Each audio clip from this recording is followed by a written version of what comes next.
Salut! Dragii mei, am pregătit pentru astăzi un subiect care sper la unii dintre voi să fie util și să aducă o anumită împlinire trupească, aș putea să zic. Pentru că la noi, în societate, mâncăm destul de aiurea, destul de mult sau la ore la care nu trebuie și ar fi bine să știm unele lucruri care ne-ar ajuta pe noi cum să ne gestionăm alimentația.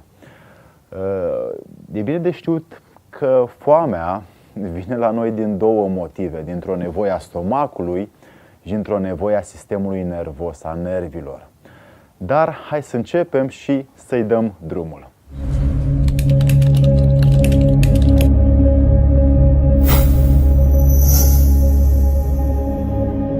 Dragii mei, am pregătit pentru voi astăzi 5 secrete mari și frumoase pentru scăderea în greutate la cei care sunt un pic dolofani sau care vor un pic să slăbească, să fie într-o formă maximă, să aibă un trup de invidiat, să poată să facă sport, să aibă energie mai mult timp dimineața, seara, noaptea, să se simtă bine în pielea lor și să aibă încredere foarte mult în ei. Pentru că la noi, în cultura în care trăim, din păcate, suntem asociați la fel cum arătăm și cu ceea ce suntem și cu ceea ce manifestăm în jur. Așadar, dacă poate că nu avem încredere foarte mult în noi, poate vine și din cauza faptului că aspectul nostru fizic nu este chiar în cea mai bună condiție a lui în această etapă a vieții. Ca să-l facem să fie în cea mai bună etapă a vieții lui, să fie plin de încredere în el, încât să ne dea și nouă multă voință în jur, aceste 5 lucruri sunt pentru cei care vor să facă performanță cu corpul, cu lutul, cu trupul lor fizic. 1. Consumă glucomananul sau konjacul. Este o plantă originară din Japonia și este de fapt o fibră solubilă care absorbe lichidele din corp și se face până la 100 de ori greutatea sa. Are un tranzit ușor intestinal și se digeră repede și nu ne provoacă niciun fel de lucruri negative în corp, ci dimpotrivă ne ajută. De exemplu, Dr. Oz, acel mare american care are emisiunea în state și care e urmărit în întreaga lume pentru alimentație, spunea în 2016 și în 2015 de acest glucomanan. 2 ani la rând a luat premiul de alimentul sau planta originară care slăbește în mod natural și ajută corpul să elimine aceste grăsimi lichide care nu au niciun rost să stea în trupul nostru. Iar glucomananul este un instrument excelent prin care putem să dăm la o parte lichidele sau grăsimile care nu ne ajută pe noi să arătăm bine așa cum vrem. 2. Cautați exercițiile din abdomen. Puteți face abdomene, puteți să faceți posturi yoghine ca Bhujanganasana, ca Nauktasana, ca Pavanamuktasana.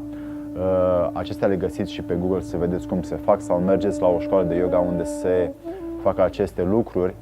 Mai puteți să faceți exerciții de respirație, pranayama și să căutați să faceți chiar și saltul soarelui, chiar și alte sau genul flexiuni. Pot ajuta mai multe cât timp zona abdominală este pusă în funcțiune și acolo se face un anumit efort, pentru că aici se depune, din păcate, din cauza tractului digestiv care nu funcționează la capacitate normală. 3. Dragi prieteni, evitați, cu dragă prietenie vă spun, gândurile negative și puneți la treabă, în schimb, glandele endocrine. Ce sunt glandele endocrine? E un sistem complex la noi în trup de verificări și balanțe la nivel celular. Ele supraveghează sistemul nostru intern și dau semnale acolo unde ceva trebuie făcut și ce glandă endocrină trebuie ajustată și șlefuită ca să funcționeze în mod normal. Iar dacă ne facem din când în când consultații la aceste glande și încercăm să vedem cum funcționează, studiem un pic despre ele, putem să le dăm alimentele care ele au nevoie să își facă cum trebuie treaba și să dea impulsuri cum trebuie organelor noastre. 4. bea tot timpul lichide calde. Lichidele calde, hai să vezi, dacă ai să mergi în Asia, în cam tot Orientul, lumea acolo e slăbuță, în special China, Japonia, Vietnam, Cambodgia, Thailanda. Oamenii acolo beau multe lichide calde, beau dimineața în special, beau seara, beau multe ceaiuri și în special își încălzesc apa. La noi în Europa și în partea de vest a lumii, din păcate, nu se consumă sau nu avem acest cult al băuturilor calde, decât acum când se apropie iarna, mai bem un ceai când mai mergem pe undeva, dar în rest, când bem rece, e bine să știm că mațul nostru, stomacul nostru are cam circa 40-45 de grade temperatură și dacă noi dăm lichide reci și scădem din temperatură, atunci el va digera mai greu mâncarea și mâncarea va rămâne mai mult în corp. Iar dacă bem rece, e și mai grav pentru stomacul nostru. Dacă bem cald și dăm la temperatura la care el deja funcționează, adică 40-45 de grade, atunci el va digera mai repede mâncarea și tractul digestiv va funcționa excelent. 5. Am mai spus-o și anul trecut. Am avut o conferință în 7 orașe din România, unde am vorbit despre evitarea mâncării procesate și a evitării mâncării moarte, de fapt, pentru că acolo în aceste conferințe am adus niște alimente. Apropo, poți să găsești DVD-ul cu aceste tipuri de alimente vii, alimente imortale, la mine pe site, la rubrica magazin. Iar dacă vrei să nu mai mănânci procesat sau tot ceea ce este mort, caut acolo care îți pot fi ție alimentele vii.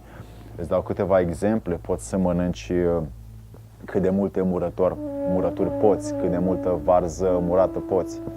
Să bei borș, să bei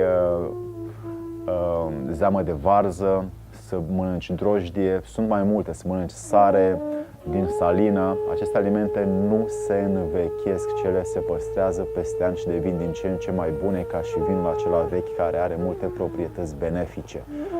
Dacă evităm mâncarea procesată, care, așa cum expiră în magazin, expiră și în stomacul nostru, atunci, dragii mei, din păcate, nu putem decât să ne moară și în organe din corp și nu vrem asta. Dacă vrem să ne păstrăm organele vii și să avem bucuria aia că noi este forță și este viață, atunci e nevoie să consumăm alimente vii care ne dau ca organele să trăiască mult. Dragii mei, aveți 5 lucruri testate pe verificate. Dacă vreți să le practicați, o să observați că această zonă din partea inghinală noastră începe să scadă, să fim un pic mai cu spatele drept, să arătăm un pic mai bine, să avem mai multă încredere în noi și să ne transformăm într-o ființă cu multă încredere de sine și cu multe zâmbete. Să vă fie de bine!